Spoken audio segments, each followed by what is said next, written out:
I'm here again with Chris Dobson, Broker Distribution Director at Ageas. The sentiment survey results are now out, so we're going to take a look at some of the questions in more detail.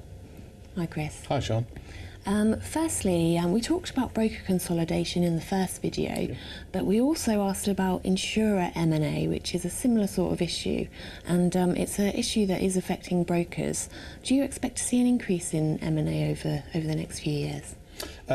In short, yes. I think there will be indeed even this year. There's been a number of rumours or speculation about insurer mergers, acquisitions that could have taken place. Obviously, fairly recently we had the potential news around Zurich and Royal Alliance. Obviously that's changed now, but that would have been a significant merger had that happened. So I would expect to see more over a period.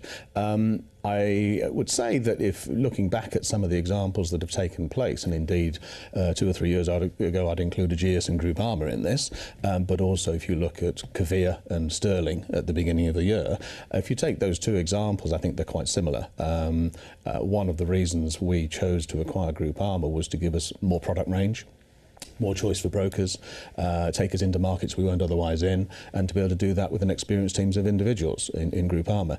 And if you replicate that over the Kavir Sterling type acquisition that took place, there's an awful lot of similarity in their rationale as well. So actually for brokers, I think it generally provides a stronger platform and more choice for brokers to trade with those larger organisations. I would continue to see opportunities for that to exist in the future, yeah.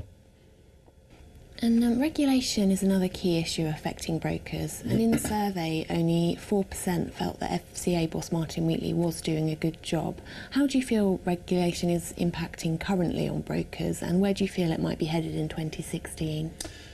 I think regulation has been around now for a fair few years, and one thing's for sure, it's not going to go away, and it shouldn't. It is meant with the best intentions for the protection of the end consumer and customer, and absolutely that is correct. As a result, as an insurer or a broker, I think there has to be a degree of acceptance. I do fully recognise that for brokers and indeed for insurers, it does take a significant amount of time, money, investment and resource to ensure your business is regulated, or at least achieving the sort of standards that the regulator will require of you. And as we head into 2016 and 17 and 18, there will undoubtedly be more. And if you look at the sort of things that are coming up in 2016, whether that's Flood Re or the Insurance Act, or where we've gone with CMA, protected no claims bonus, those are just 4 things on the agenda, all of which are happening in 2016, which will affect insurers and brokers and take more time, more investment, but for good reason. It's here to stay. On a slightly more positive note, schemes are an important area for brokers, and 47% of the survey respondents said there were more opportunities in this area. Yeah. Do you agree that they're still important, and what opportunities are there, do you think?